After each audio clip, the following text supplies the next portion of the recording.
નમસ્કાર વિદ્યાર્થી મિત્રો, આપ સૌનું સ્વાગત છે બાયોલોજી વિડીયો લેક્ચરમાં। આજે આપણે ધોરણ 11 ની અંદર ચેપ્ટર નંબર 20 હલનચલન અને પ્રચલનમાં સ્નાયુના પ્રકાર અને કંકાલ સ્નાયુની રચના આ બે ટોપિકની વાત કરવાના છીએ આપણે। તો સ્નાયુ કોને કહેવાય અથવા તો સ્નાયુનું નિર્માણ શેમાંથી થાય છે અને કયા કયા પ્રકારના સ્નાયુ છે? તો સ્નાયુ આમ સામાન્ય રીતે ઉત્પત્તિની દ્રષ્ટિએ મધ્ય ગર્ભસ્તરમાંથી ઉત્પન્ન થતી વિશિષ્ટ પ્રકારની પેશી રચના છે। સ્નાયુ પેશી એ મધ્ય ગર્ભસ્તરમાંથી નિર્માણ પામતી પેશી છે અને પુખ્ત મનુષ્યના શરીરના કુલ વજનના 40 થી 50% જેટલું વજન એ સ્નાયુ દ્વારા નિર્માણ પામે છે। એટલે તમે સમજો, મનુષ્યનું જે કુલ વજન છે એનું 40 થી 50% જેટલું વજન તો સ્નાયુ દ્વારા છે ભાઈ, અને તે વિશિષ્ટ ગુણધર્મો ધરાવે અને સ્નાયુના વિશિષ્ટ ગુણધર્મોને કારણે જ હલનચલન પ્રચલન શક્ય છે। અને કયા વિશિષ્ટ ગુણધર્મ ધરાવે છે? જેમ કે ઉત્તેજના। સામાન્ય રીતે મગજમાંથી જે ચેતા દ્વારા ઉર્મી વેગ સ્નાયુકોષ સુધી પહોંચે, તમે સમજો, માનો કે આ સ્નાયુકોષ છે, સ્નાયુ તંતુ છે, અને મગજમાંથી આવતી ચેતા આ ઉર્મી વેગ અહીંયા સુધી લઈ આવે, અને આ ઉર્મી વેગ અથવા તો આ જે મગજમાંથી જે ઇમ્પલ્સ પાસ થયા છે તે સંદેશાઓ અહીંયા સ્નાયુ સુધી પહોંચે, અને જેવા સ્નાયુને પ્રાપ્ત થાય એટલે સ્નાયુ પણ ઉત્તેજિત થાય, અને સ્નાયુનું સ્નાયુ તંતુ પડ એની ફરતે આવેલું પડ પણ ઉત્તેજના અનુભવે, અને એ ઉત્તેજિત થાય અને સ્નાયુમાં સંકોચનની ક્રિયાવિધિ થાય, સંકોચન શિથિલનની પ્રક્રિયા થાય, એટલે સંકોચન પામી શકે અને વિસ્તરણ પામી શકે। એટલે કે આ સ્થિતિસ્થાપકતાનો ગુણધર્મ છે। પાછું મૂળ સ્થિતિમાં આવું તો ખૂબ અગત્યનો ગુણધર્મ એ છે કે સ્નાયુ તંતુ છે એ ઉત્તેજિત થઈ શકે છે, અને ઉત્તેજિત થઈ સંકોચન પામી શકે, શિથિલન પામી શકે છે, એટલે સ્થિતિસ્થાપકતાનો ગુણધર્મ ધરાવે છે। અને આવા વિશિષ્ટ ગુણધર્મ માત્ર આ એક પેશીની અંદર છે, એ સ્નાયુ પેશી છે। એટલે સ્નાયુ પેશી વિશિષ્ટ ગુણધર્મો ધરાવે। કયા વિશિષ્ટ ગુણધર્મો? ઉત્તેજના અનુભવી શકે, એટલે ઉત્તેજિત થઈ શકે છે, ઉત્તેજનાનો ગુણધર્મ ધરાવે છે, એ સંકોચન પામી શકે છે, વિસ્તરણ પામી શકે છે, એટલે વિસ્તૃતતાનો ગુણધર્મ છે, અને સંકોચન શિથિલન બે ગુણધર્મ છે, માટે સ્થિતિસ્થાપકતા પાછા પોતાની મૂળ સ્થિતિમાં આવી શકે છે। તો આવા વિશિષ્ટ ગુણધર્મ સ્નાયુની અંદર જોવા મળે છે। હવે સ્નાયુઓને વિવિધ લક્ષણો જેવા કે સ્થાન, દેખાવ અને કાર્ય પદ્ધતિને આધારે, કાર્ય નિયમનની પ્રવૃત્તિને આધારે સ્નાયુઓના વિવિધ લક્ષણો જેમ કે સ્થાન, દેખાવ અને કાર્ય નિયમન, આ પ્રકૃતિને આધારે એને સામાન્ય રીતે વર્ગીકૃત કરવામાં આવે છે, વિભાજિત કરવામાં આવે। સ્નાયુ કયા ભાગમાં આવેલા છે, શરીરના કયા ભાગમાં તે ગોઠવાયેલા છે, કેની સાથે જોડાયેલા છે, એટલે એનું સ્થાન ક્યાં છે, દેખાવ કેવો છે, અને એનું કાર્ય નિયમન કેવું છે, કોના દ્વારા નિયંત્રણ થાય, ઐચ્છિક ચેતાતંત્ર દ્વારા કે સ્વયંવર્તી ચેતાતંત્ર દ્વારા, એને આધારે સ્નાયુના 3 પ્રકાર પાડવામાં આવ્યા, એને વર્ગીકૃત કરવામાં આવે છે। તો સ્થાનને આધારે એ ક્યાં આવેલા છે? જે સ્નાયુઓ આપણા કંકાલ તંત્ર સાથે જોડાયેલા છે, એટલે કે જે સ્નાયુઓ આપણા અસ્થિઓ સાથે જોડાયેલા છે, તો એવા સ્નાયુઓને કંકાલ સ્નાયુ કહેવામાં આવે છે। એ નામ એનું આપ્યું સ્થાનને આધારે, એટલે સ્થાનને આધારે નામ આપ્યું, દેખાવને આધારે નામ આપ્યું, અને એનું કાર્ય નિયમનને આધારે એનું નામ આપ્યું। તો સ્થાનને આધારે સ્નાયુને 3 પ્રકારથી ઓળખવામાં। જે સ્નાયુઓ આપણા અસ્થિઓ સાથે, આપણા કંકાલ તંત્ર સાથે જોડાયેલા છે, એટલે કે આપણા હાડકાઓ સાથે જોડાયેલા છે, આવા સ્નાયુઓને કંકાલ સ્નાયુ કહેવામાં આવે। એટલે એક પ્રકાર થશે કંકાલ સ્નાયુ સ્થાનને આધારે, જે આપણા કંકાલ તંત્ર સાથે, આપણા અસ્થિઓ સાથે જોડાયેલા છે, તેને કંકાલ સ્નાયુ કહેવાય। જે આપણા શરીરના પોલા અંગો છે એની અંદર આવેલા છે, અને શરીરના પોલાણમાં આવેલા અંગોમાં કેટલાક સ્નાયુઓ આવેલા છે, આવા સ્નાયુઓને કોષ્ઠાંતર સ્નાયુ કહેવામાં આવે। કોષ્ઠ એટલે શરીરમાં આવેલું પોલાણ અને એના અંદરના ભાગમાં આવેલા છે, એટલે આવા સ્નાયુને કોષ્ઠાંતર સ્નાયુ કહેવામાં આવે છે। અને જે સ્નાયુનું સ્થાન હૃદયમાં છે, હૃદયમાં, તેને હૃદ સ્નાયુ કહેવામાં આવે। એટલે સ્થાનને આધારે આમ 3 પ્રકાર પાડવામાં આવે, એક કંકાલ સ્નાયુ, કોષ્ઠાંતર સ્નાયુ, અને ત્રીજો પ્રકાર હૃદ સ્નાયુ છે। તો કંકાલ સ્નાયુ, કોષ્ઠાંતર સ્નાયુ અને હૃદ સ્નાયુ। હવે આ કોષ્ઠાંતર સ્નાયુ, કંકાલ સ્નાયુ અને હૃદ સ્નાયુ દેખાવની દ્રષ્ટિએ કંઈક જુદા છે। તમે આ કંકાલ સ્નાયુ છે, કંકાલ સ્નાયુનું એક સ્નાયુ તંતુ આમ કાઢો બહાર, અને આ સ્નાયુ તંતુની અંદર તમે જુઓ તો સ્નાયુ તંતુમાં સ્પષ્ટ રીતે આવા ઘેરા અને ઝાંખા પટ્ટા દેખાય, થોડોક ભાગ ડાર્ક અને થોડોક લાઇટ, ડાર્ક અને આવો લાઇટ, આવા ઘેરા અને ઝાંખા પટ્ટા દેખાય, માટે આ સ્નાયુને, કંકાલ સ્નાયુને એના દેખાવને આધારે રેખિત સ્નાયુ કહેવાય। એવી જ રીતે કોષ્ઠાંતર સ્નાયુમાં આવા ઘેરા અને ઝાંખા કોઈ પટ્ટા જોવા નથી મળતા, એટલે એને અરેખિત સ્નાયુ કહેવાય. પણ હૃદ સ્નાયુમાં આવા પટ્ટા જોવા મળે છે, એટલે એને રેખિત તમે કહી શકશો. પણ ત્યાર પછી એના કાર્ય નિયમનની વાત કરીએ તો કાર્ય નિયમનમાં આ કંકાલ સ્નાયુ અથવા તો દેખાવની દ્રષ્ટિએ જે રેખિત છે એનું નિયમન ઐચ્છિક ચેતાતંત્ર દ્વારા થાય છે, CNS દ્વારા થાય છે, અને આપણા ઈચ્છાવર્તી જ કાર્ય કરે. આપણા હાથના સ્નાયુ આખા શરીરની અંદર મોટા ભાગના બહારથી જે સ્નાયુ ત્વચા સાથે સંકળાયેલા મોટા ભાગે ઐચ્છિક સ્નાયુઓ છે. શરીરનો જે આકાર નક્કી કરે છે તે, એટલે હાથ પગના સ્નાયુ છે, પેટના છે, પીઠના સ્નાયુઓ છે, આ બધા ઐચ્છિક સ્નાયુઓ છે, કંકાલ સ્નાયુઓ છે, અસ્થિઓ સાથે જોડાય. તમારો હાથ તમે ઊંચો કરવો છે તો તમે નક્કી કરો તો થાય ને, તમારી ઈચ્છાથી જ થાય ને, કે એની મંડે છે થવા, અને બાજુમાં બેઠો હોય ને મીંડો મારવા, એ કે મને ખબર નથી હવે આ સ્નાયુ કંઈક એની રીતે, એવું ન થાય. આપણી ઈચ્છા હોય તો, અને નહીં તો કોઈ સામે વાળું ધોઈ નાખે હે ને, એના સ્નાયુની વળી કંઈક બીજી ઈચ્છા થાય તો ગન લઈને આવે, એ કે મારા સ્નાયુની ઈચ્છા આવી. તો એ અનિચ્છિક નથી ભાઈ, ઈચ્છાવર્તી તમારા મગજના ઈચ્છાવર્તી સભાન અવસ્થાના કેન્દ્રો જે ઓર્ડર મોકલે છે એ મુજબ એ સ્નાયુ કામ કરે છે. અને એટલે કંકાલ સ્નાયુઓને ઐચ્છિક સ્નાયુ પણ કહેવામાં આવે છે. એટલે કંકાલ સ્નાયુના 3 નામ થયા. જુઓ, કંકાલ, રેખિત અથવા ઐચ્છિક, કોઈ પણ નામથી ઓળખી શકો. પણ કોષ્ઠાંતર સ્નાયુ જે આપણા શરીરના પોલા ભાગોની અંદર, જે અંદર પોલાણમાં જે અંગો છે ને અંગોમાં આવેલા સ્નાયુ છે ને કોષ્ઠાંતર સ્નાયુ કહેવાય. એમાં રેખાઓ નથી આવી જોવા મળતી, એટલે અરેખિત કહેવાય. અને એ સ્વયંવર્તી ચેતાતંત્ર દ્વારા નિયમન પામે છે, નિયંત્રિત હોય છે, એટલે આપણી ઈચ્છા અનુસાર કાર્ય ન કરે.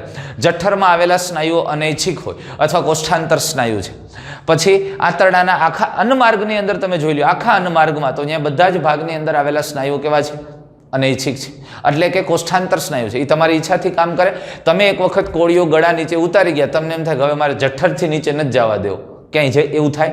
ન થાય. અહીંયા ક્યાંય એવી સ્વિચ મૂકી છે કે બંધ કરી દો એટલે આગળ ખોરાક ન જાય, એ જાય જ. પ્રજનન માર્ગની અંદર એની જે વાહિનીઓ છે એમાં આવેલા સ્નાયુઓ, એ બધા કોષ્ઠાંતર સ્નાયુઓ, એ આપણી ઈચ્છા અનુસાર કાર્ય નથી કરતા, એટલે એને અનૈચ્છિક કહેવાય. કારણ કે એ સ્વયંવર્તી ચેતાતંત્ર સાથે સંકળાયેલા છે, અને એટલે આપણે એને અનૈચ્છિક સ્નાયુ કહેશું.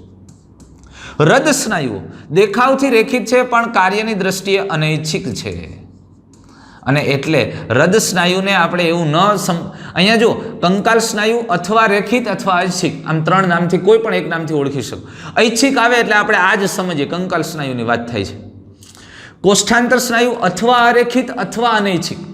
અનૈચ્છિક આવે એટલે આની વાત. પણ હૃદ સ્નાયુના અથવામાં ભેગું લેવું પડે. રેખિત અને અનૈચ્છિક, રેખિત અને અનૈચ્છિક હોય તો એ માત્ર એક જ હોય, હૃદ સ્નાયુ. સમજાય છે આ વાત તમને? તો આ પ્રકારની ટૂંકમાં આપણે સ્નાયુ છે એના ગોઠવણને આધારે, એટલે એના સ્થાનને આધારે, દેખાવને આધારે, કાર્ય નિયમનને આધારે આપણે પ્રકાર પાડી શકીએ છીએ. કંકાલ સ્નાયુ, કોષ્ઠાંતર સ્નાયુને. પણ આ ઉપરાંત કોષ્ઠાંતર સ્નાયુ છે એના બીજા પણ હજુ પ્રકાર છે. એને સરળ સ્નાયુ તરીકે પણ ઓળખવામાં આવે છે, એને લીસા સ્નાયુ તરીકે પણ ઓળખવામાં આવે છે. દેખાવથી બહારથી થોડા લીસા હોય એટલે લીસા સ્નાયુ કહેવાય. પ્રક્રિયાની દ્રષ્ટિએ ધીમા અને સરળ છે એટલે એને સરળ સ્નાયુ પણ કહેવામાં આવે છે. એટલે કોષ્ઠાંતર સ્નાયુ અરેખિત અથવા અનૈચ્છિક અથવા સરળ અથવા તો લીસા સ્નાયુ તરીકે ઓળખાય. તો આમ 3 પ્રકાર સ્નાયુના પાડી શકાય છે સ્થાનને આધારે. આ ઉપરાંત એના દેખાવ અને નિયમનને આધારે પણ એના પ્રકાર આપણે પાડીએ છીએ. હવે કંકાલ સ્નાયુ એ શરીરના કંકાલ ઘટકો સાથે ચુસ્ત રીતે જોડાયેલ હોય. તમે સમજો, આ શરીરનું કંકાલ તંત્ર છે. આ એક ભાગ આપણે કંકાલ તંત્રનો બતાવ્યો છે. આ પશ્ચ ઉપાંગના અસ્થિઓ છે, અગ્ર ઉપાંગના અસ્થિઓ છે, આ પાછળી પિંજરવાળો ભાગ છે, આ મુખનો ભાગ અથવા તો ચહેરાનો ભાગ છે. એની સાથે તમે જુઓ, આ સ્નાયુઓ છે એ ચુસ્ત રીતે, ગાઢ રીતે આ કંકાલ તંત્ર સાથે, અને એટલે તો આપણા બોડીનો આ શેપ આવે છે. બોડીનો જે કાંઈ શેપ છે, જે આકાર છે, એમાં બહુ મોટો ફાળો આપણા સ્નાયુઓનો છે. એટલે કંકાલ સ્નાયુ એ શરીરના કંકાલ ઘટકો સાથે ચુસ્ત રીતે જોડાયેલા હોય છે. મસ્ત રીતે એકદમ ટાઈટથી જોડાયેલા હોય, ટાઈટલી બાઉન્ડ હોય છે. તેની સાથે સ્કેલેટલ સિસ્ટમ સાથે, કંકાલ તંત્ર સાથે. અને આ સ્નાયુને તમે હવે જુદો લ્યો અને એને માઇક્રોસ્કોપની અંદર ઓબ્ઝર્વેશન કરો. માઇક્રોસ્કોપમાં તમે જુઓ તો આ સ્નાયુ તંતુ કેવા દેખાય? તો આ સ્નાયુ તંતુ છે, એક સ્નાયુ તંતુ છે, એક સ્નાયુ કોષ, તાતણા જેવા હોય તંતુ. અને આ સ્નાયુ તંતુમાં આવા જો ઘેરા અને ઝાંખા પટ્ટા દેખાય છે. એકદમ એક ડાર્ક પિંક દેખાય છે અને એકદમ લાઇટ દેખાય છે. તો એ ડાર્ક અને લાઇટ, ડાર્ક અને લાઇટ, એટલે ઘેરા અને ઝાંખા આવા પટ્ટા દેખાય છે. અને એટલે આવા પટ્ટા દેખાતા હોવાથી તેને રેખિત સ્નાયુ કહેવામાં આવે છે. એને રેખિત સ્નાયુ કહેવાય. એટલે કંકાલ સ્નાયુને રેખિત સ્નાયુ શા માટે કહેવાય? માઇક્રોસ્કોપની અંદર એને તમે આમ ગોઠવો અને જુઓ તો એમાંથી કેટલાક ભાગમાંથી પ્રકાશ પસાર થાય ને અમુક ભાગમાંથી ન થાય. એટલે આવા અહીંયા જુઓ આ ડાર્ક પટ્ટો છે, વળી પાછો થોડો લાઇટ, પાછો ડાર્ક, તો આમ ઘેરા અને ઝાંખા પટ્ટાઓ દેખાય છે. જે લાઇટ ભાગ છે એમાંથી પ્રકાશ વધુ પસાર થાય છે અને ડાર્ક ભાગ છે અહીંયાથી પ્રકાશ ઓછો પસાર થાય એટલે એ ડાર્ક દેખાય છે. અને આવા પટ્ટા દેખાતા હોવાથી, આવી રેખાઓ દેખાતી હોવાથી એને રેખિત સ્નાયુ કહેવામાં આવે છે. અને તેમનું કાર્ય ચેતાતંત્રના ઐચ્છિક નિયંત્રણ હેઠળ થાય. CNS મધ્યસ્થ ચેતાતંત્ર દ્વારા જ, માટે એને ઐચ્છિક સ્નાયુઓ તરીકે પણ જાણીતા છે. અને તેઓ પ્રાથમિક રીતે પ્રચલન ક્રિયાઓ અને શરીરની સ્થિતિના બદલવા સાથે સંકળાયેલ છે. તમે સમજો, પ્રચલન ક્રિયાઓ સાથે આપણા કંકાલ તંત્ર છે તો પ્રચલન છે, પણ સ્નાયુઓ પણ એટલો જ ભાગ ભજવે છે. અહીંયાથી આ સાંધાઓ આગળ થાય છે, આગળ પાછળ થાય છે, તો એ સ્નાયુઓ એ આપણા કંકાલ ભાગને આગળ પાછળ ધકેલે છે. એટલે પ્રચલન ક્રિયામાં, શરીરની સ્થિતિ બદલવામાં બેઠા છે, લ્યો મેડમ ડાયના, હે ને, તો એના કંકાલના ભાગ જો આમ હકેલ લીધું એવું લાગે, એ સ્નાયુની મદદથી થાય છે. અને આ ઉપરાંત સ્થિતિ બદલવામાં, શરીરના પોસ્ચર બદલવામાં, તો આ જે પ્રક્રિયા છે એટલે પ્રચલન છે, શરીરની સ્થિતિના બદલાવ સાથે આ સ્નાયુઓ સંકળાયેલા છે, એ મુખ્યત્વે કંકાલ સ્નાયુ છે. એટલે એક વસ્તુ ખૂબ અગત્યની છે, અહીંયા MCQ માટે ખાસ મહત્વની બાબત છે. શરીરની પ્રચલન ક્રિયા માટે અને શરીરની સ્થિતિના બદલાવ સાથે સંકળાયેલા સ્નાયુ, મનુષ્યની અંદર કયા સ્નાયુ, મોટાભાગના પ્રાણીઓમાં કયા સ્નાયુ, તો એ કંકાલ સ્નાયુ આવશે. ખાસ ધ્યાનમાં રાખજો. શરીરના આકાર બદલવા માટે, શરીરની સ્થિતિ બદલો અથવા તો પ્રચલન જેવી ક્રિયાઓ છે તો એની સાથે સંકળાયેલ સ્નાયુ ક્યાં છે? કંકાલ સ્નાયુ છે. આ ખાસ મગજમારી અગત્યની બાબત છે, આપણા MCQ માટે, કોર્નર ક્વેશ્ચન માટે મહત્વની વાત છે. ત્યાર પછી કોષ્ઠાંતર સ્નાયુ. કોષ્ઠાંતર સ્નાયુઓ શરીરના અંતસ્થ અંગોના પોલાણની અંદરની દિવાલમાં આવેલા છે. હવે અંતસ્થ અંગોના પોલાણની અંદરની દિવાલમાં તે સ્થાન પામેલા છે. અને જેવા કે આ પાચન માર્ગ તમને ખબર છે, આપણે ભણી ગયા છે જઠરની અંદર, તો આવું 3 સ્તર હતું. એક વર્તુળી સ્નાયુનું સ્તર, આયમ સ્નાયુ અને ત્રાંસા સ્તર. તો આ સામાન્ય રીતે આ પાચન માર્ગની દિવાલમાં આવેલા. પ્રજનન માર્ગ, તો પ્રજનન માર્ગની આ જે વાહિનીઓ છે, દાખલા તરીકે આ શુક્રવાહિની છે, અહીંયા આ અંડવાહિની અને ગર્ભાશયની દિવાલ, ગર્ભાશયની દિવાલમાં બહુ મોટા માત્રામાં સ્નાયુ આવેલા હોય. યોનિ માર્ગનો ભાગ છે એની અંદર પણ આવેલા હોય. અહીંયા બધી જગ્યાએ આવા કોષ્ઠાંતર સ્નાયુઓ આવેલા છે, અથવા તો જેને આપણે અનૈચ્છિક સ્નાયુઓ કહીએ છીએ તે સ્નાયુઓ આવેલા છે. અને તેઓ કોઈ પણ રેખિત રચના ધરાવતા નથી. આ સ્નાયુની આંતરિક રચના જુઓ તો એની અંદર તમને આવા ઘેરા કે ઝાંખા પટ્ટાઓ જોવા મળતા નથી. માનો કે આ આમ છે તો એમાં આવા સ્પષ્ટ પટ્ટાઓ જોવા મળતા નથી. તો કે આવું નથી જોવા મળતું. આ સ્નાયુઓ છે એમ દેખાવની દ્રષ્ટિએ ત્રાકાકાર હોય અને એની અંદર એમાં માયોફાઇબ્રિલ એટલે સ્નાયુ તંતુકો આવી રીતે વેર વિખેર રીતે ગોઠવાયેલા હોય છે અને એક સીધી લીટીમાં ગોઠવાયેલા નથી. અને એટલે આવા ઘેરા કે ઝાંખા પટ્ટા દેખાતા નથી. માટે આવા સ્નાયુઓને અરેખિત સ્નાયુ કહેવામાં આવે. અને બાહ્ય રીતે જોતા એકદમ લીસા દેખાય છે, માટે એને લીસા સ્નાયુ પણ કહેવાય.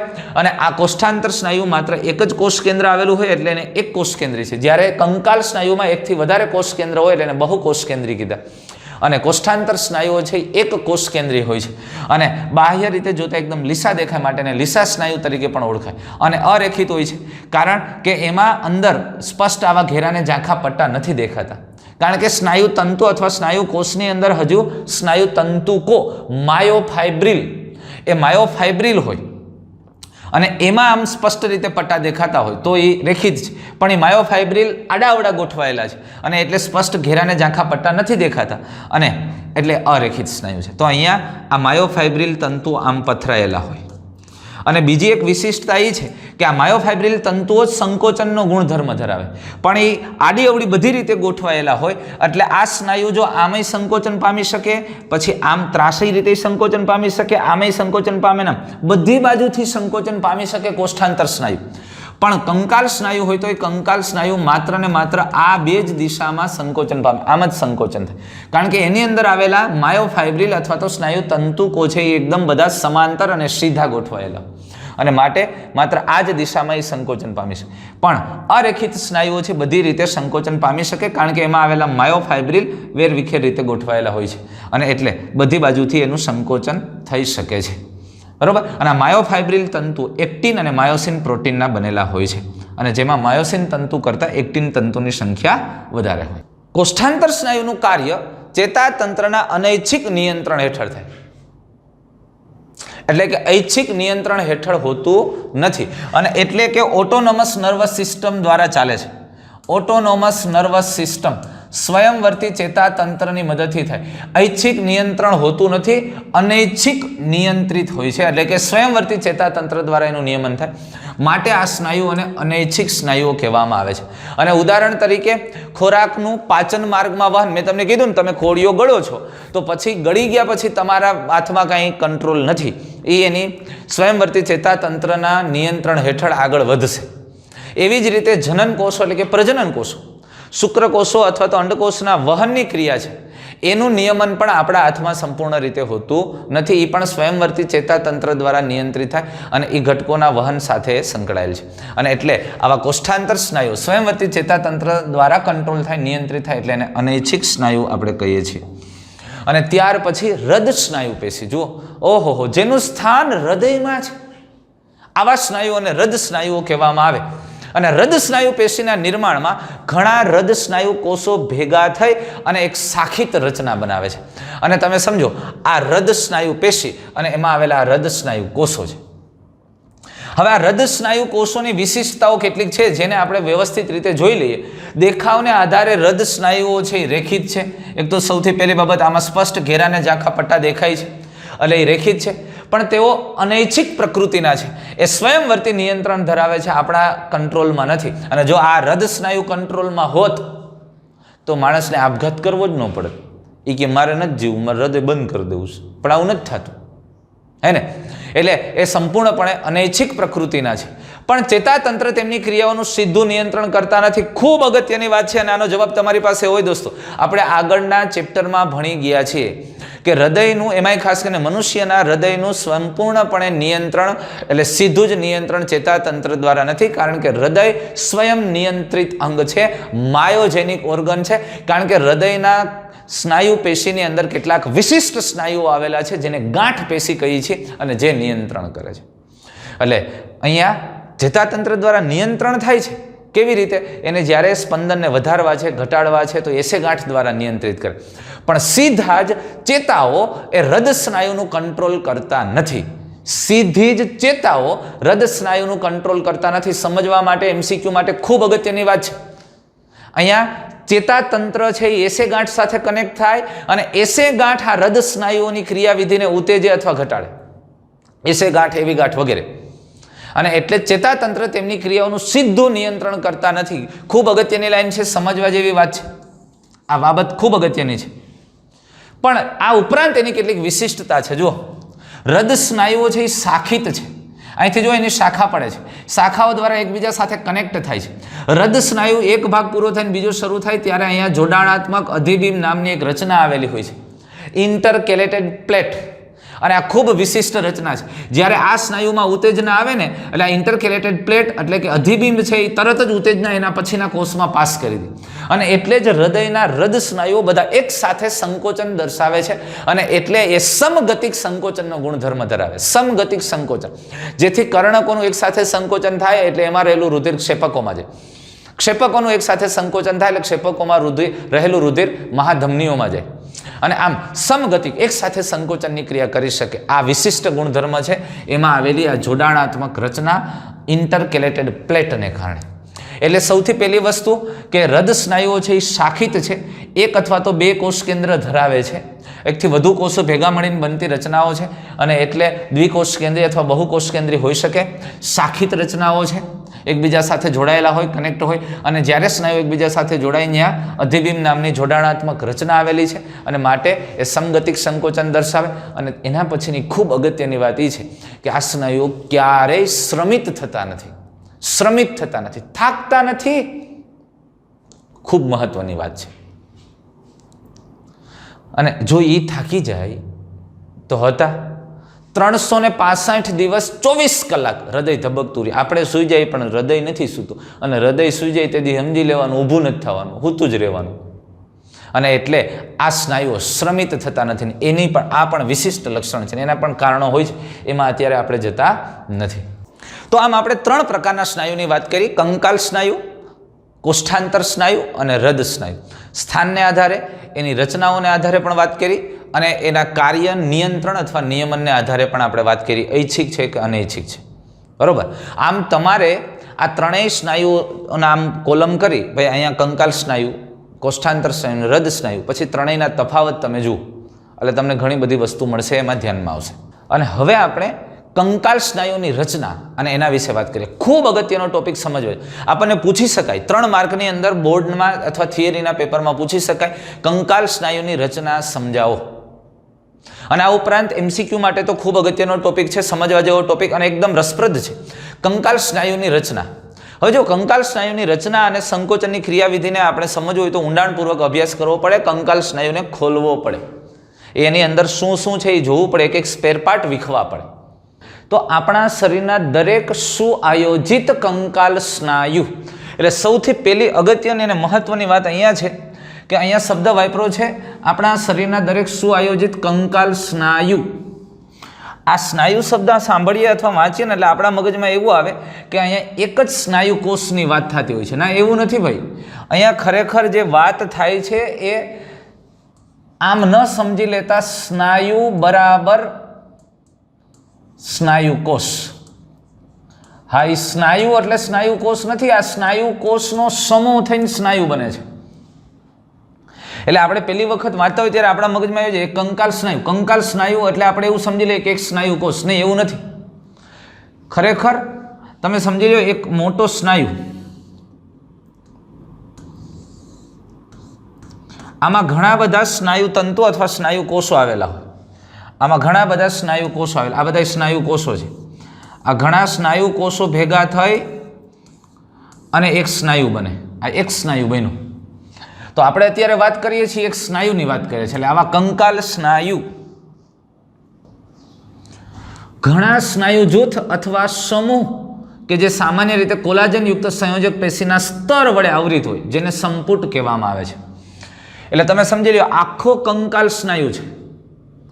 આવો કંકાલ સ્નાયુ ઘણા સ્નાયુ જૂથનું બનેલું હોય. આ બધા સ્નાયુ જૂથ છે. જા, આ એક સ્નાયુ જૂથ, આ બીજું સ્નાયુ જૂથ, આ સ્નાયુ જૂથ અથવા તો આને સ્નાયુ સંપુટ કે ઓલા સ્નાયુ સમૂહ કહેવામાં આવે અથવા તો ફેસિકલ્સ કહેવામાં આવે. આ ફેસિકલ સમજાય છે. તો આખો સ્નાયુ આવા ઘણા સ્નાયુ સમૂહ અથવા સ્નાયુ જૂથનો બનેલો હોય. હવે આ સ્નાયુ જૂથની ફરતે કોલાજન તંતુયુક્ત સંયોજક પેશીનું આવરણ આવેલું હોય. આ ઘણા બધા સ્નાયુ તંતુઓ છે, એ સ્નાયુ તંતુઓ ભેગા થઈને એક સ્નાયુ જૂથ બને. આવા ઘણા સ્નાયુ આ સ્નાયુ જૂથની ફરતે કોલાજન તંતુનું આવરણ આવેલું હોય. એ તંતુના આવરણને કહેવામાં આવે સંપુટ, ફેસિયા. સમજાય છે આ વસ્તુ? આ ફેસિયાની આસપાસ પણ કોલાજન તંતુયુક્ત આખું આવરણ આવેલું હોય અને એને કહેવાય પેરીમાયસિયમ. પણ આટલું આપણે ધ્યાન મારીએ કે સ્નાયુ શેનો બનેલો છે? તો કે સ્નાયુ છે ઘણા બધા સ્નાયુ જૂથથી બનેલું હોય. આ સ્નાયુ જૂથની ફરતે કોલાજન તંતુયુક્ત સંયોજક પેશીનું આવરણ હોય, જેને સંપુટ કહેવાય. અને એ ભેગા થઈ અને મળતી રચના છે એ કંકાલ સ્નાયુ છે. એટલે કંકાલ સ્નાયુ આવા બધા સ્નાયુ સમૂહ અને એના વચ્ચે આવેલી સંયોજક પેશી વગેરે જેવા ભાગોથી બનતી રચના, જેને સ્નાયુ અથવા કંકાલ સ્નાયુ આપણે કહીએ છીએ.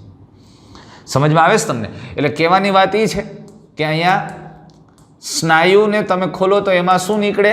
તો કે સ્નાયુ જૂથ. અને આ સ્નાયુ જૂથમાં તમે જુઓ તો કે આ સ્નાયુ જૂથમાં સ્નાયુ તંતુ આવેલા હોય. સમજાણું? અને સ્નાયુ તંતુ એટલે સ્નાયુ કોષ. સ્નાયુ તંતુ અથવા તો આપણે આને કહેશું સ્નાયુ કોષ. ક્લિયર થાય છે ભાઈ તમને? તો અહીંયા ધ્યાનમાં રહીએ. ખાસ અગત્યની બાબત આપણા માટે એ છે કે સ્નાયુ ઇઝ નોટ ઇક્વલ ટુ સ્નાયુ કોષ. એટલે સ્નાયુ એ ઘણા બધા સ્નાયુ કોષોનો સમૂહ છે. સ્નાયુ જૂથમાં વિભાજિત હોય. સ્નાયુ જૂથમાં આવા નાના નાના ઘણા બધા સ્નાયુ તંતુ, આ બધા સ્નાયુ કોષ છે. આ તાંતણા સ્વરૂપે આ સ્નાયુ જૂથ જો આમ બહાર કાઢ્યું આખું સ્નાયુ જૂથ. તો આ સ્નાયુ તંતુનો સમૂહ, એ સ્નાયુ તંતુનો સમૂહ સ્નાયુ જૂથ બનાવે. એની ફરતે કોલાજન તંતુયુક્ત આવરણ, જેને સંપુટ અથવા ફેસિયા કહેવાય. અને આવા સ્નાયુ જૂથ ભેગા થઈ અને જે એની ફરતે એક આવરણ આવેલું હોય એને પેરીમાયસિયમ કહેવાય. અને આખી રચના બને એને સ્નાયુ કહેવાય. અને સ્નાયુની ફરતે પણ એક આવરણ આવેલું હોય એને એપીમાયસિયમ કહેવાય. એટલે આ એપીમાયસિયમ છે, પછી આ પેરીમાયસિયમ છે અને આ દેખાય એ ફેસિયા છે. સમજાય આ વસ્તુ? અને એની અંદર અહીંયા જે સંયોજક પેશીયુક્ત રચના છે, જ્યાં હું બ્લુ કલરની દોરું છું, એ એન્ડોમાયોસિયમ છે. શું છે? એન્ડોમાયોસિયમ. ખ્યાલ આવ્યો તમને?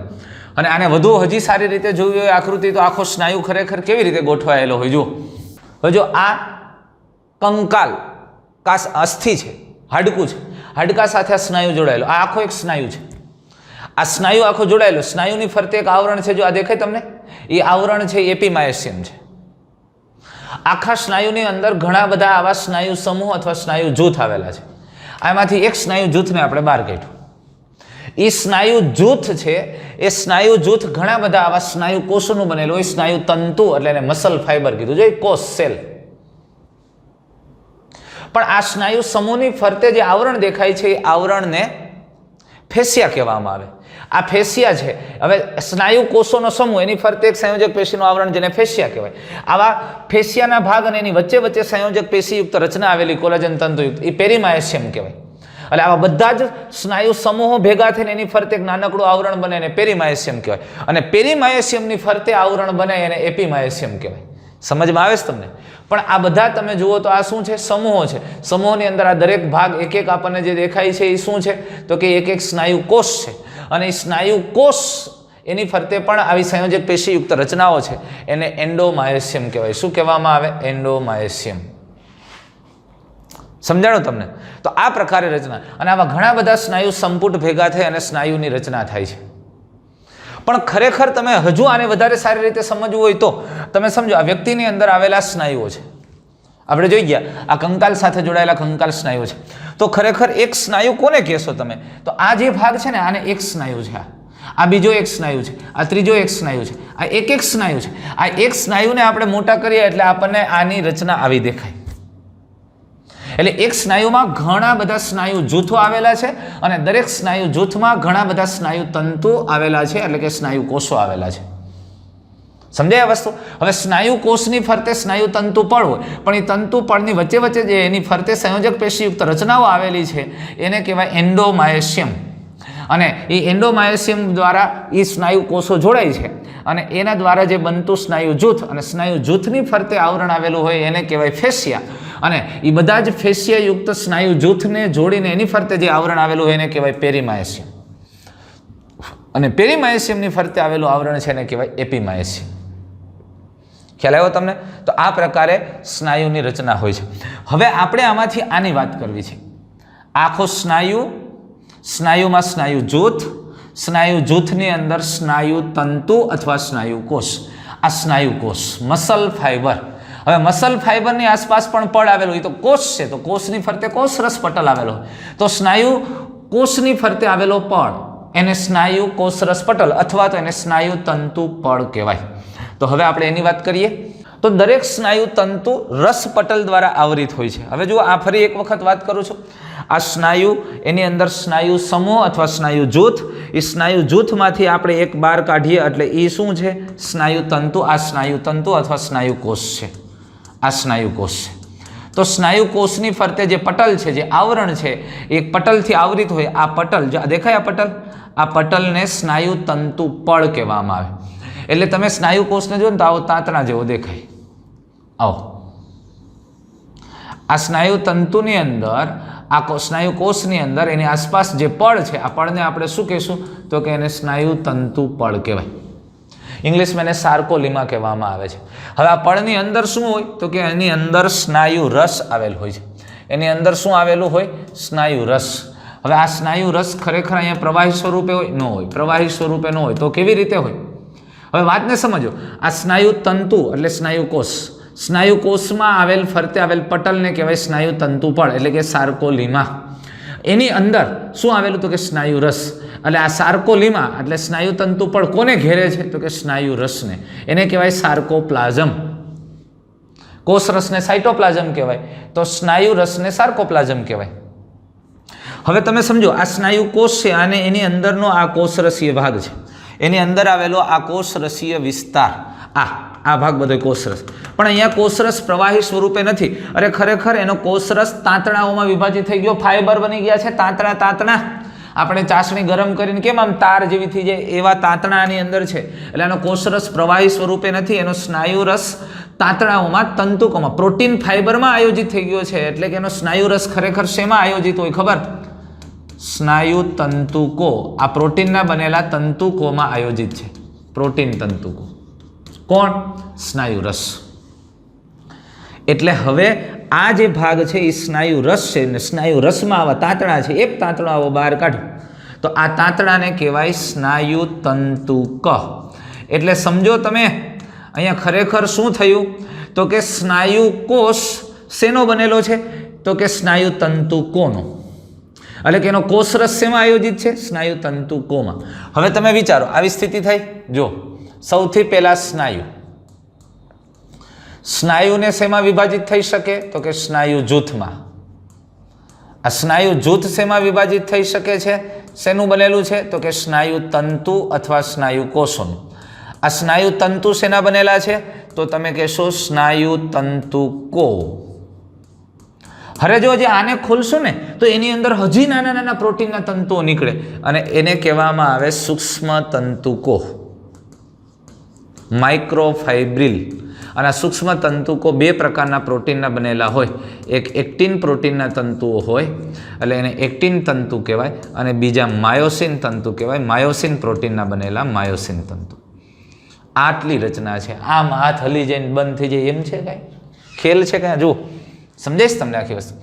તો હવે આપણે વાત એ કરવી છે કે ઓકે આ સ્નાયુ રસ ખરેખર તો કે એ તો પ્રોટીન તંતુઓમાં વિભાજિત થઈ ગયો છે જેને સ્નાયુ તંતુકો કહેવામાં આવે છે. આ સ્નાયુ તંતુ એટલે કે સ્નાયુ કોષ એ બહુકોષ કેન્દ્રીય રચના છે. ખરેખર આ ઉત્પત્તિની દ્રષ્ટિએ શું થયું છે ખબર? એક કરતાં વધારે કોષો આ ભળી ગયા છે, એકબીજા સાથે ભેગા થઈ ગયા અને એક લાંબો તાંતણા જેવો કોષ બન્યો. એકથી વધુ કોષો મળીને એક કોષની રચના કરે છે. એટલે તો આને આપણે સિન્સિટિયમ કહીએ છીએ. સિન્સિટિયમ બહુકોષ કેન્દ્રી. એકથી વધુ કોષ કેન્દ્રો છે માટે એને બહુકોષ કેન્દ્રી કહે છે. પણ એકથી વધુ કોષો ભેગા થઈ અને એક કોષની રચના થઈ એટલે એ બહુકોષ કેન્દ્રીય બને છે. હવે સ્નાયુ તંતુની અંતઃકોષરસ ઝાડ એટલે કે સ્નાયુ રસ ઝાડ જે કેલ્શિયમનું સંગ્રહ સ્થાન છે. હવે એક અગત્યની વાત એ છે કે આ સ્નાયુ તંતુ એની અંદર અંતઃકોષરસ ઝાડ આવેલા. હવે જો આની અંદર કોષરસ પ્રવાહી સ્વરૂપે નથી એટલે એની બધી અંગિકાઓની બહાર તરફ હોય, પરિઘ તરફ હોય, સ્નાયુ તંતુ પડની નજીકના ભાગમાં ગોઠવાયેલ હોય. કારણ કે સ્નાયુ રસ પણ પ્રોટીનમાં આયોજિત છે. પણ એક ખૂબ અગત્યની વાત અહીંયા આપણે અંતઃકોષરસ ઝાડની વાત કરીએ એની સાથે સાથે હું સ્નાયુ તંતુ પડની પણ થોડીક વધારે એની વાત કરી લઉં છું. હવે સ્નાયુ તંતુ છે એનું સ્નાયુ તંતુ પડ. આ સ્નાયુ તંતુ પડ તમે જુઓ ને તો એ થોડો આવી રીતે એમ અંદર તરફ ગળીઓ વળેલી હોય, આમ ફોલ્ડ થઈ ગયું હોય. હવે આ સ્નાયુ તંતુ પડ એ અંદરની તરફ તમને વળેલું જોવા મળે ક્યાંક ક્યાંક. આ પ્રકારની રચના જોવા મળે. તો સ્નાયુ તંતુ પણ અંદર જે વળેલું હોય એ રચનાને ટી નલિકા કહેવામાં આવે. ટી નલિકા. અને ખરેખર બીજી અગત્યની વાત એ છે કે આ તંતુ પડ જે ટી નલિકા જેવો ભાગ અંદર તરફ વળેલો હોય એની નજીકમાં અંતઃકોષરસ ઝાડ. પણ અંતઃકોષરસ ઝાડ થોડીક આવી રૂપાંતરિત રચના હોય. આ પ્રકારે તમને જોવા મળે. એમાં અંતઃકોષરસ ઝાડ સ્નાયુ તંતુ પડની નજીક ટી નલિકાના ભાગની નજીક આમ ફૂલેલો ભાગ જોવા મળે અને આ ભાગની અંદર કેલ્શિયમનો સંગ્રહ થાય. આ અંતઃકોષરસ ઝાડ છે અને આવી અંતઃકોષરસ ઝાડ ટી નલિકાના નજીકના ભાગ સાથે જોડાઈને ગોઠવાયેલી હોય એને એલ નલિકા કહેવામાં આવે છે. એટલે તમે સમજો કે આ ટી નલિકા એ ખરેખર સ્નાયુ તંતુ પડ આમ સીધું હોય ને એ સેજ આમ ફોલ્ડ થઈને અંદર વળી ગયું, પાછો ભાગ આમ સીધો આમ અંદર વળેલું છે. 3 ડાયમેન્શનલી વિચારો, આખું પડ આમ ખાંચ પડી ગઈ છે અંદર.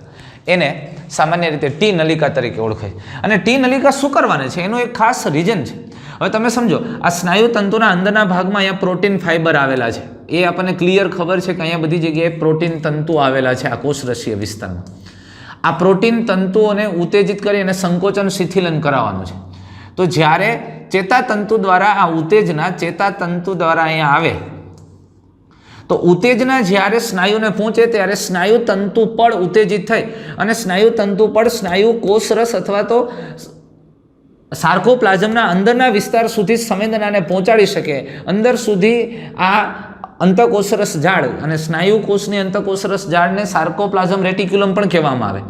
તો એ ભાગને અંદરથી ઉત્તેજિત કરી અને કેલ્શિયમ મુક્ત કરવા માટે પ્રેરે જેથી કરીને સ્નાયુનું સંકોચન શિથિલન થઈ શકે.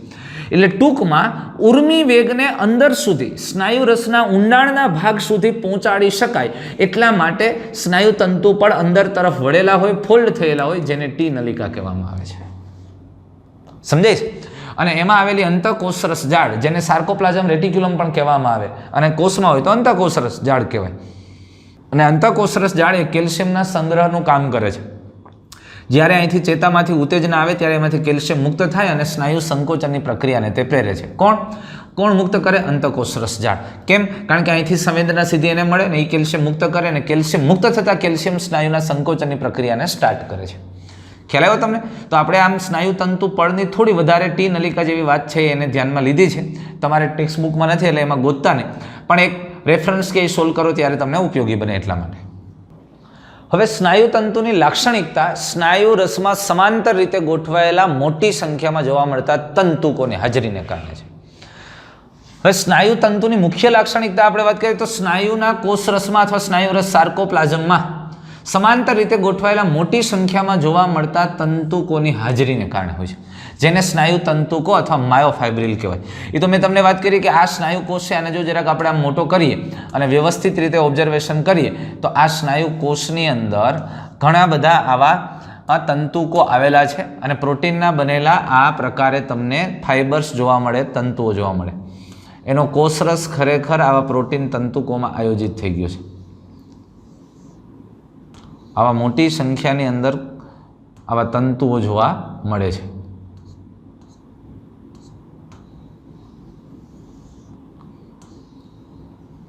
આ કોષરસ આમાં આયોજિત થઈને આવા તંતુઓ જોવા મળે છે.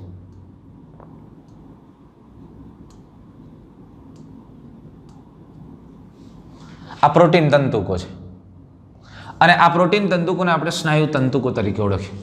એટલે મુખ્ય લાક્ષણિકતામાં એના કોષરસ શેમાં આયોજિત છે? તો કે એનું કોષરસ છે એ સ્નાયુ તંતુકોમાં આયોજિત. એટલે સ્નાયુ તંતુ શેનું બનેલું? સ્નાયુ તંતુકોનું. શેનું બનેલું? સ્નાયુ તંતુકોનું. હવે અગત્યની વાત એ છે કે દરેક સ્નાયુ તંતુકમાં એકાંતરે ઘેરા અને ઝાંખા બિંબ જોવા મળે. હવે તમે સમજી લેજો, આ સ્નાયુ તંતુકની અંદર આપણને સ્પષ્ટ રીતે ઘેરા અને ઝાંખા પટ્ટાઓ જોવા મળે છે. આ ઘેરા અને ઝાંખા પટ્ટાઓ કેવી રીતે જોવા મળે છે? તો આ સ્નાયુ તંતુકોમાં આવા અહીંયા આટલો ભાગ આમ ડાર્ક અને આછો, ડાર્ક અને આછો, ડાર્ક અને આછો, ઘેરા અને ઝાંખા આવા પટ્ટાઓ જોવા મળે. હવે એવી જ રીતે બીજા સ્નાયુ તંતુકમાં આમ જ પટ્ટા હોય, આમ જ હોય, આમ. એટલે તમે આખું જુઓ ને તો આખા સ્નાયુ તંતુમાં તમને પટ્ટા જોવા મળશે. એટલે આખા સ્નાયુમાં બહારથી સ્પષ્ટ રીતે ઘેરા અને ઝાંખા પટ્ટા દેખાય, અને એટલે તો આપણે આ કંકાલ સ્નાયુને રેખિત સ્નાયુ કહીએ છીએ. સમજાણું તમને? હવે ક્લિયર થયું કે અહીંયા દરેક સ્નાયુ તંતુકમાં ઘેરા અને ઝાંખા પટ્ટા છે, અને એ પટ્ટાને કારણે આખો સ્નાયુ તંતુ, આખો આ સ્નાયુ કોષ આમાં ઘેરા અને ઝાંખા પટ્ટા બહારથી દેખાય, અને એટલે આપણે આને રેખિત સ્નાયુ કહીએ છીએ. ક્લિયર થયું? તો આ પ્રકારની રચના આમાં જોવા મળે છે. હવે દરેક સ્નાયુ તંતુકનો ઊંડાણપૂર્વક આપણે અભ્યાસ કરીએ તો આપણને આ સ્થિતિ, આવી રેખાઓ દેખાય છે, અને એટલે આપણે એને રેખિત સ્નાયુ કહીએ છીએ. પણ એ શેના બનેલા છે એને જોવું છે આપણે. તો તમે જુઓ, હવે એ સમજીએ આપણે ખરેખર આ શેના બનેલા છે અને આ પટ્ટાઓ કેમ બનેલા છે. તો આને આપણે જો આમાંથી એક તંતુને આપણે બહાર કાઢીને મોટું કરીએ તો આ ખરેખર એક સ્નાયુ તંતુકને તમે આમ બહાર કાઢો છો, એકને બહાર કાઢો, ખેંચો.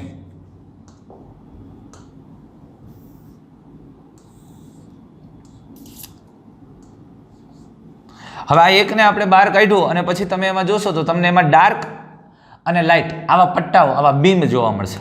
હવે આ ડાર્ક અને લાઇટ બીમ કેવી રીતે જોવા મળે? જો આમ જોવા મળે.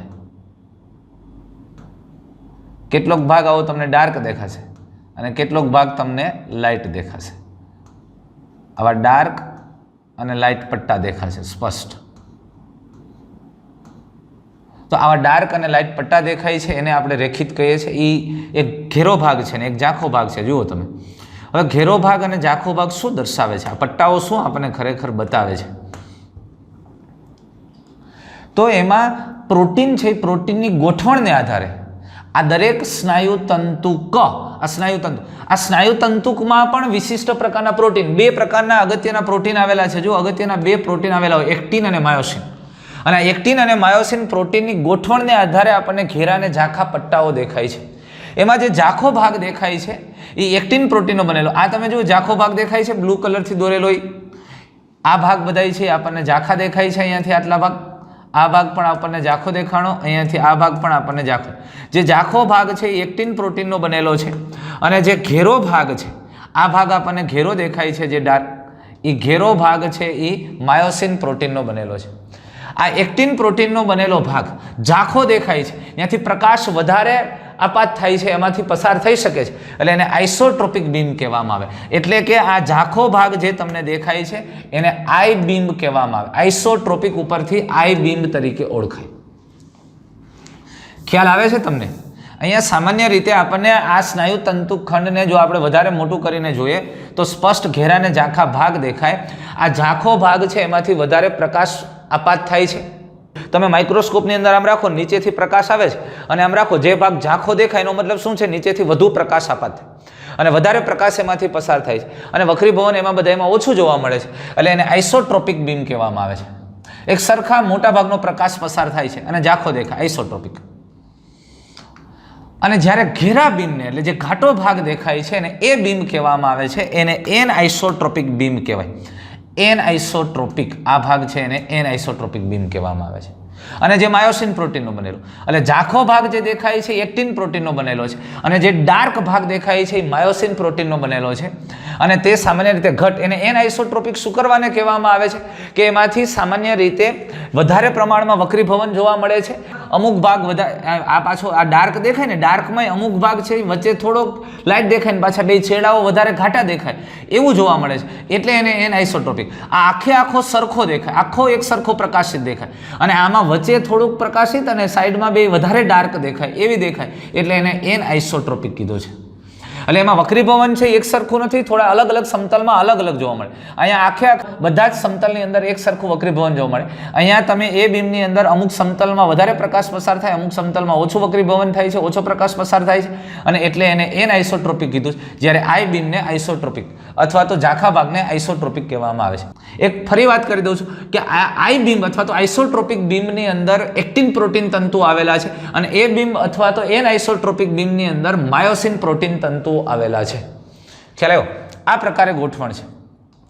હવે આ બંને પ્રોટીન સ્નાયુ તંતુકોને સળિયાની જેમ એકબીજાને સમાંતર અને સ્નાયુ તંતુકોના લંબ અક્ષે પણ ગોઠવાયેલ હોય છે. એટલે પણ અહીંયા તમે હવે આ બેને જુઓ તો આમાં ફરી પાછા સૂક્ષ્મ તંતુકો ગોઠવાયેલા છે. આ સ્નાયુ તંતુક છે એ સ્નાયુ તંતુકમાં પ્રોટીનના તંતુકો આવેલા છે, એક્ટિન અને માયોસિન, અને એકબીજાની સળિયાની માફક સમાંતર રીતે ગોઠવાયેલા છે. એની રચના આપણે થોડીક ડિટેલમાં જોઈએ હવે.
હવે આખો તંતુ આવી રીતે ગોઠવાયેલો હોય.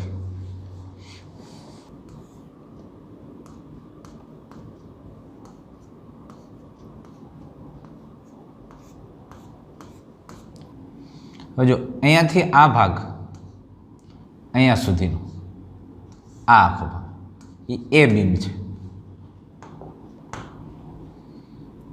અહીંયાથી અહીંયા સુધીનો ભાગ આ એ આઈ બીમ છે. પાછો અહીંયાથી આ ભાગ તમે લઈ લો, આ એ બીમ છે, અને અહીંથી આ આઈ બીમ છે. હવે વાત સમજો, આ બંને પ્રોટીન સૂક્ષ્મ તંતુકો સળિયાની જેમ એકબીજાને સમાંતર સ્નાયુ તંતુકોમાં ગોઠવાયેલા છે. હવે આ માયોસિન કાળા કલરના દર્શાવેલા છે, માયોસિન સૂક્ષ્મ તંતુકો છે, અને બ્લુ છે એ એક્ટિન સૂક્ષ્મ તંતુકો છે. માયોસિન સૂક્ષ્મ તંતુકો જાડા હોય અને એક્ટિન સૂક્ષ્મ તંતુકો પાતળા હોય. એટલે એમાંથી પ્રકાશ વધારે પસાર થાય એટલે એ ઝાંખો દેખાય, અને આ જાડા હોવાને કારણે અહીંયાથી પ્રકાશ ઓછો પસાર થાય એટલે થોડા ડાર્ક દેખાય છે આ ભાગ. એટલે આપણને સ્નાયુ તંતુકમાંથી એક વધુ પ્રકાશ પસાર થતો પટ્ટો દેખાય, એક ઓછો પ્રકાશ પસાર થતો પટ્ટો દેખાય. તો આમ એ બિંબ અને આઈ બિંબ દેખાય. પણ બંને આ દરેક આઈ બિંબમાં વચ્ચે એક ઝીગઝગ પાતળી રેખા જોવા મળે, એક પટલમય રચના હોય, એક્ટિનિન પ્રોટીનયુક્ત જેવી રચના. એ જે ઝીગઝગ પાતળી જે રેખા દેખાય છે, દરેક આઈ બીમના મધ્યમાં આવી ઘેરી પાતળી રેખા જોવા મળે, જેને ઝેડ રેખા કહેવામાં આવે છે, અથવા તો એને ક્રાઉઝની કલા કહેવાય. આ ઝેડ રેખા છે. સમજમાં આવે છે? એટલે એ બીમ આઈ બીમ આવી રીતે ગોઠવાયેલા છે. હવે જો એક્ટિન તંતુકો માયોસિન તંતુકોની તુલનામાં ઘણા પાતળા દેખાય છે આપણને, અને તેથી સામાન્ય રીતે અનુક્રમે પાતળા અને જાડા એવા તંતુઓ જોવા મળે, અને આને આધારે આવા બીમ રચાય છે. હવે દરેક આઈ બીમના મધ્યમાં સ્થિતિસ્થાપક તંતુ, જેને ઝેડ રેખા અથવા તો એ આઈ બીમને બે ભાગમાં વિભાજિત કરતી પાતળી રેખા જોવા મળે છે, જેને ઝેડ રેખા અથવા ક્રાઉઝની કલા કહેવામાં આવે છે, જે એક્ટિનિન જેવા પ્રોટીનની બનેલી રચના છે.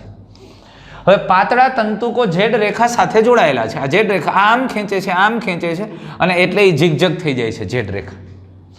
એ બીમમાં જાડા સૂક્ષ્મ તંતુકો આ બીમના મધ્યમાં પાતળા તંતુમય પટલ વડે જોડાય છે, જેને એમ રેખા કહેવાય. હવે વાતને સમજો, અગત્યની વાત અહીંયા આવે છે. આ એ બીમના મધ્યમાં એક પાતળી પટલમય રચના આવેલી હોય છે. આ રચનાને એમ રેખા કહેવામાં આવે છે, અથવા તો એમ બીમ કહેવામાં આવે. એટલે જાડા સૂક્ષ્મ તંતુકો અથવા માયોસિન સૂક્ષ્મ તંતુકો છે, એ મધ્યમાંથી એક પટલ દ્વારા જોડાયેલ હોય, જે પટલ અથવા એ રેખાને એમ રેખા કહેવામાં આવે છે. હવે એ અને આઈ બીમના સ્નાયુ તંતુકો લંબાઈને એકાંતરે ગોઠવાયેલા છે. એ તો આપણને ખબર છે. એ અને આઈ બીમના સ્નાયુ તંતુકો લંબાઈમાં એકાંતરે ગોઠવાયેલા હોય છે. એ તો સ્પષ્ટ થઈ ગયું. એ બીમ આઈ બીમ, એ બીમ આઈ બીમ, એકાંતરિત રીતે. એક એ બીમ આવે, વચ્ચે આઈ અને પાછો એ. એટલે બે આઈ બીમની વચ્ચે એક એ બીમ છે, અથવા તો બે ક્રમિક બે એ બીમની વચ્ચે એક આઈ બીમ છે. આમ એકાંતરિત રીતે ગોઠવાયેલા છે. અને આ સૂક્ષ્મ તંતુકોની ગોઠવણીને મુજબ આ એ અને આઈ બીમની રચના થાય. તો આ સ્નાયુ તંતુકની બે ક્રમિક ઝેડ રેખા વચ્ચેના ભાગને સંકોચનનો ક્રિયાત્મક એકમ કહેવાય. બે ક્રમિક ઝેડ રેખા વચ્ચેનો ભાગ એને સ્નાયુ સંકોચનની ક્રિયાત્મક એકમ કહેવામાં આવે છે, અને એને કહેવાય સ્નાયુ તંતુક ખંડ. સ્નાયુ તંતુક ખંડ સાર્કોમિયર કહેવામાં આવે છે. સ્નાયુ તંતુ ખંડ સાર્કોમિયર તરીકે ઓળખાય. હવે વિશ્રામી અવસ્થામાં જાડા સૂક્ષ્મ તંતુકો, જોજો આ જાડા સૂક્ષ્મ તંતુકો, એની બંને બાજુ આવેલા પાતળા સૂક્ષ્મ તંતુકોના છેડા વડે એ મધ્ય ભાગને છોડી અંશતઃ આચ્છાદન પામે. વાતને સમજો. આ સ્નાયુ વિશ્રામી અવસ્થામાં છે ત્યારે આ જાડા સૂક્ષ્મ તંતુકોની આસપાસ પાતળા સૂક્ષ્મ તંતુકો છે. અહીંયા આ પાતળા સૂક્ષ્મ તંતુકો ગોઠવાયેલા છે, પણ એનો મધ્ય ભાગને છોડીને, એટલે જાડા સૂક્ષ્મ તંતુકોનો મધ્ય ભાગને છોડી અને એના છેડાઓના ભાગે ઓવરલેપ થતા હોય, આચ્છાદિત થતા જોવા મળે. અહીંયા પણ એવું જ થશે કે મધ્ય ભાગ છોડીને બાકીના ભાગમાં આચ્છાદિત થતા જોવા મળે છે. કોણ? તો કે પાતળા સૂક્ષ્મ તંતુકો. કોનું આચ્છાદન કરે છે? જાડા સૂક્ષ્મ તંતુકો. વાત સમજાય છે? વિશ્રામી અવસ્થામાં જાડા સૂક્ષ્મ તંતુકો અથવા જાડા તંતુકોની બંને બાજુ, આ જાડા તંતુકો કાળા, એની બંને બાજુએ આવેલ પાતળા તંતુકોના છેડા વડે, એટલે પાતળા એક્ટિન તંતુકોના છેડા વડે જાડા તંતુકોના મધ્ય ભાગને છોડીને તે આચ્છાદન પામે છે. એટલે જાડા સૂક્ષ્મ તંતુકો આચ્છાદન પામે છે. કોના દ્વારા? પાતળા સૂક્ષ્મ તંતુકો દ્વારા. કયા ભાગે? છેડાના ભાગે. મધ્ય ભાગને છોડી દો. આટલો ભાગ તમે છોડી દો. જુઓ,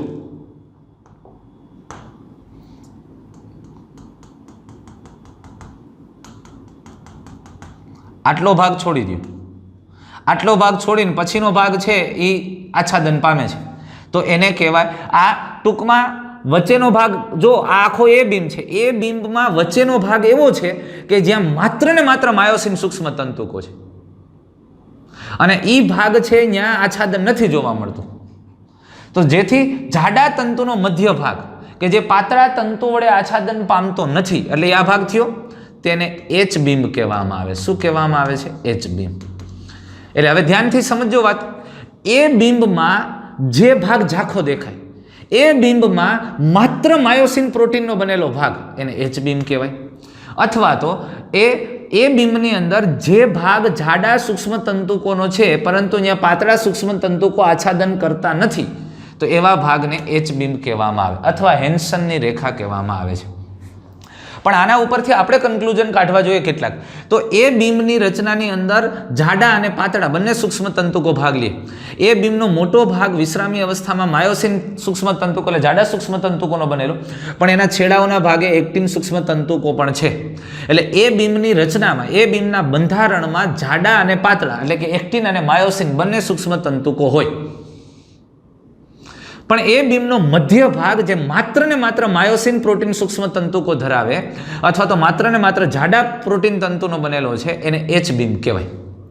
અને એ બીમના એકદમ મધ્યમાં જે પાતળી પટલમય રચના છે જેને એમ બીમ કહેવામાં આવે. પણ આઈ બીમ માત્ર ને માત્ર એક્ટિન પ્રોટીન તંતુઓનો બનેલો છે.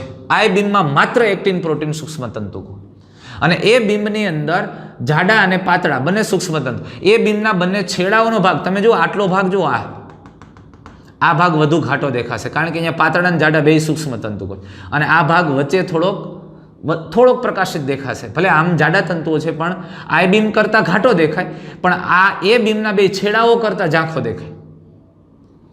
અને એટલે તો એને એન આઇસોટ્રોપિક કહેવાય. આ ભાગ ઘાટો દેખાય, વચ્ચેનો ભાગ આછો દેખાય, પાછો ઘાટો દેખાય, એટલે એને એન આઇસોટ્રોપિક. આઈ બીમ આખો એક સરખો ઝાંખો દેખાય એટલે એને આઇસોટ્રોપિક કીધું.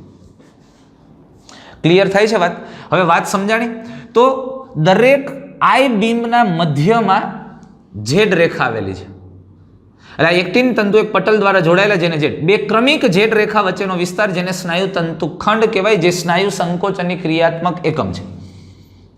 હવે તમે એવું કહો, એક સ્નાયુ તંતુ ખંડની અંદર એક સંપૂર્ણ એ બીમ આવેલો અને બે અર્ધ આઈ બીમ હોય. જો અડધો આઈ બીમ આ બાજુ, અડધો આઈ બીમ, એટલે એક સ્નાયુ તંતુ ખંડ એક સંપૂર્ણ એ બીમ અને બે અર્ધ આઈ બીમનો બનેલો હોય છે. આવું કહી શકીએ. અને આપણે એવું સ્પષ્ટતા કરવી પડે કે એક સ્નાયુ તંતુ ખંડમાં એક સંપૂર્ણ એ બીમ અને તેની બંને બાજુએ અર્ધ આઈ બીમનો સમાવેશ થાય, તો આને આપણે સ્નાયુ તંતુ ખંડ કહીએ છીએ. ખ્યાલ આવ્યો? તો કંકાલ સ્નાયુની આ રચના છે. હવે તમે એક વસ્તુ સમજો, સ્નાયુમાં સ્નાયુ જૂથ, સ્નાયુ જૂથમાં સ્નાયુ તંતુ, આ સ્નાયુ તંતુની અંદર સ્નાયુ તંતુકો. આ સ્નાયુ તંતુકને બહાર કાઢીએ તો એમાં આપણને સ્પષ્ટ ઘેરા અને ઝાંખા બીમ જોવા મળે. અને ઘેરા અને ઝાંખા બીમની ગોઠવણ, કારણ કે એમાં આવેલા પ્રોટીન સૂક્ષ્મ તંતુકો, એ પ્રોટીન સૂક્ષ્મ તંતુકો એટલે એક્ટિન પ્રોટીન તંતુ અને માયોસિન પ્રોટીન તંતુ. માયોસિન પ્રોટીન તંતુઓ જાડા છે અને એક્ટિન સૂક્ષ્મ તંતુકો પાતળા છે. એની ક્રમશઃ ગોઠવણીને કારણે એ બીમ, આઈ બીમ, એ બીમ, આઈ બીમ એમ એકાંતરિત બીમ જોવા મળે છે. હવે જ્યાં જાડા સૂક્ષ્મ તંતુકો છે, આખા જાડા સૂક્ષ્મ તંતુકોની લંબાઈ એટલે એ બીમ. પણ તમે એવું નહીં કહી શકો કે સંપૂર્ણ પાતળા સૂક્ષ્મ તંતુકોની લંબાઈ એટલે આઈ બીમ, કારણ કે આ પાતળા સૂક્ષ્મ તંતુકોના અમુક છેડાઓ આ જાડા સૂક્ષ્મ તંતુકો પર ઓવરલેપ થયા છે. ઓવરલેપ વાળો ભાગ છે એ બીમમાં આવે છે. પણ એ બીમ એટલે એમાં મુખ્યત્વે માયોસિન પ્રોટીન તંતુ, જાડા પ્રોટીન તંતુ અને થોડા આચ્છાદિત થયેલા એક્ટિન સૂક્ષ્મ તંતુકો છે. પણ એ બીમનો મધ્ય ભાગ કે જે માત્ર માયોસિન પ્રોટીન ધરાવે તેને એચ વિસ્તાર કહેવાય. અથવા તો એ બીમનો મધ્ય ભાગ જ કે જે ઝાંખો દેખાય છે એને એચ બીમ કહેવાય. અથવા તો એ બીમના ભાગમાં માયોસિન તંતુકો જે આચ્છાદિત નથી પામેલા, જે એક્ટિન તંતુ દ્વારા આચ્છાદન નથી પામેલા, એને પણ એચ બીમ કહેવાય. એટલે 3-4 રીતે એની વ્યાખ્યા આપી શકાય, એને ઓળખાવી શકાય છે. ક્લિયર થાય છે ભાઈ? એટલે એક સ્નાયુ તંતુ ખંડમાં, તો કે એક સ્નાયુ તંતુ ખંડની વ્યાખ્યા પણ બે રીતે આપી શકશું. બે ક્રમિક ઝેડ રેખા વચ્ચેનો વિસ્તાર, અથવા તો સ્નાયુ તંતુ ખંડની રચનામાં એક સંપૂર્ણ એ બીમ અને તેની બંને પાર્શ્વ બાજુના અર્ધ આઈ બીમનો સમાવેશ થાય. પણ બે ઝેડ રેખા વચ્ચેનો વિસ્તાર એટલે સ્નાયુ તંતુ ખંડ નથી, બે ક્રમિક ઝેડ રેખા. આ એક સ્નાયુ તંતુ ખંડ, આ બીજો સ્નાયુ તંતુ.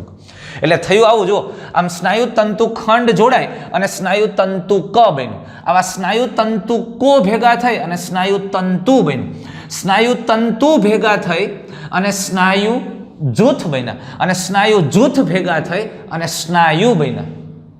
અને એ સ્નાયુઓ સ્નાયુ પેશી તરીકે ઓળખાય છે. ખ્યાલ આવ્યો તમને? આ પ્રકારની ગોઠવણ હોય છે. આ કંકાલ સ્નાયુની રચના છે. પણ એક મજાની વાત એ છે મિત્રો કે અહીંયા આ જે તમે જુઓ ને આનો આમ આડો છેદ લ્યો તો ખરેખર આ કેવી ગોઠવણ ધરાવે છે. જોજો હવે સમજવા જેવી વાત કે આ એક્ટિન તંતુ છે એની આસપાસ કેટલા માયોસિન તંતુ. આ તમે આખે આખું આમ પથરાયેલું છે ને અત્યારે આપણે આમ જોઈએ છે. આને કટ કરીને આમ જુઓ તો એક્ટિન અને માયોસિન તંતુના ઠોંગા દેખાય તમને, ટપકા ટપકા ટપકા. તો એની ગોઠવણ કેવી છે, પેટર્ન કેવી છે જોજો.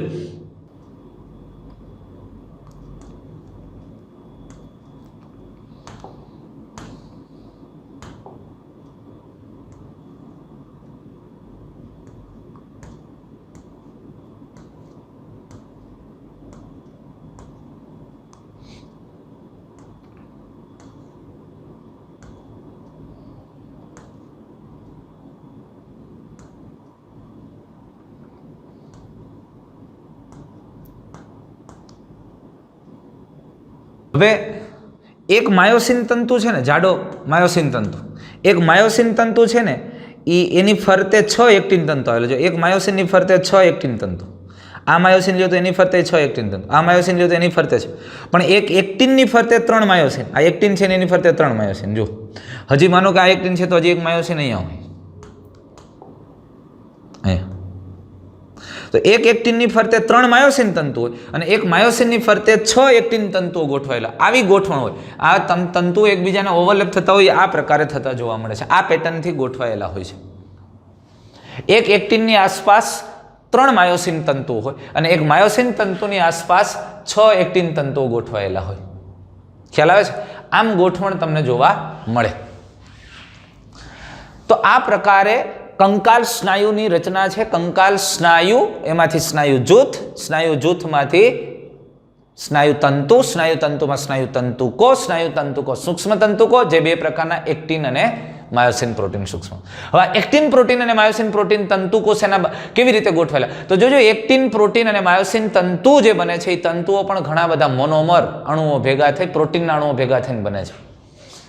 અને ઈ પ્રોટીન છે એ શેનું બનેલું? એમિનો એસિડનું બનેલું છે. આમ થતા મોટા અણુઓ થાય છે. ખૂબ સમજવા જેવો ટોપિક છે અને થોડું ઊંડાણથી વિચાર અને એટલે મસ્ત રીતે અને એમનેમ યાદ રહી જાય એવો ટોપિક છે. આ બાબત ખૂબ અગત્યની છે. આને રિલેટેડ હજી ઘણા બધા સંકોચનની ક્રિયાવિધિ થાય ત્યારે આપણે સમજશું કે આ ખરેખર સંકોચન કેમ થાય, આ એક્ટિન તંતુ માયોસિન તંતુ ઉપર કેવી રીતે સરકે છે અને આ સ્નાયુ ટૂંકો કેમ થાય, લાંબો કેમ થાય. તો અહીંથી જ સમજાઈ જશે. આ એક્ટિન તંતુ માયોસિન ઉપર આમ આવે અને એટલે આમ આ નાનું થાય, મોટું થાય, નાનું થાય, મોટું થાય અને એટલે સંકોચન શિથિલનની ક્રિયા થાય છે. અને એ આપણે સમજવાના છે પછીના વિડીયોમાં. તો હવે દોસ્ત આપણી ટેક્સ્ટબુકની આકૃતિ છે. આ ટેક્સ્ટબુકની આકૃતિ છે. આ આઈ બીમ છે. આ જે ભાગ દેખાય એ બીમ છે. આઈ બીમ, એ બીમ. તમે સમજો આ માઇક્રોસ્કોપ, ઇલેક્ટ્રોન માઇક્રોસ્કોપની આકૃતિ છે. સ્પષ્ટ રીતે એ બીમની અંદર જો થોડોક ભાગ ઝાંખો દેખાય. આ ઝાંખો દેખાતો ભાગ એ કયો તમે કહેશો એને આ એ આખું એ બીમ છે અને એ બીમની અંદર આ ઝાંખો દેખાતો ભાગ એ એચ બીમ છે અને એમાં વચ્ચે જે પટ્ટી દેખાય છે એ એમ બીમ છે અને આ આખો આઈ બીમ છે અને આઈ બીમમાં આવી એક ઘેરી રેખા દેખાય છે જે ઝેડ બીમ છે. આઈ બીમમાં આ ઝેડ બીમ છે. આ પ્રકારની રચના છે. લ્યો અને આ રીતે દેખાય. હવે આ વસ્તુને આખું વધારે ડિટેલમાં જોઈએ તો સ્નાયુ, એ સ્નાયુને જુદું પાડો તો એમાંથી સ્નાયુ જૂથ, સ્નાયુ જૂથમાંથી એક સ્નાયુ કોષ અને એ સ્નાયુ કોષમાંથી સ્નાયુ તંતુક. આ સ્નાયુ તંતુક એની અંદર આપણને જોવા મળે સ્નાયુ તંતુ ખંડ. આ એની ગોઠવણ કીધી છે. જુઓ એક્ટિન પ્રોટીન, માયોસિન પ્રોટીન આમ આડો છેદ લ્યો એટલે તમને આ દેખાય આ તંતુઓ કેવી રીતે ગોઠવાયેલા છે તે. અને આ રીતે તમને આખો સ્નાયુ તંતુ ખંડ મોટો કરીને જોવા મળે. એક્ટિન અને માયોસિન તંતુ આમાં એમ રેખ અને આ માયોસિન પ્રોટીન છે ને આ એક્ટિન પ્રોટીન છે. એ વાત હવે આપણે નેક્સ્ટ વિડીયોની અંદર દોસ્તો અને નેક્સ્ટ ટોપિકની અંદર આ સંકોચનશીલ પ્રોટીનની વાત કરશું. એક્ટિન પ્રોટીન કેવી રીતે બને છે, માયોસિન પ્રોટીન કેવી રીતે ગોઠવાયેલા હોય છે તેની વાત આપણે કરશું. તો ફરી પાછા મળશું દોસ્તો. Good bye, thank you.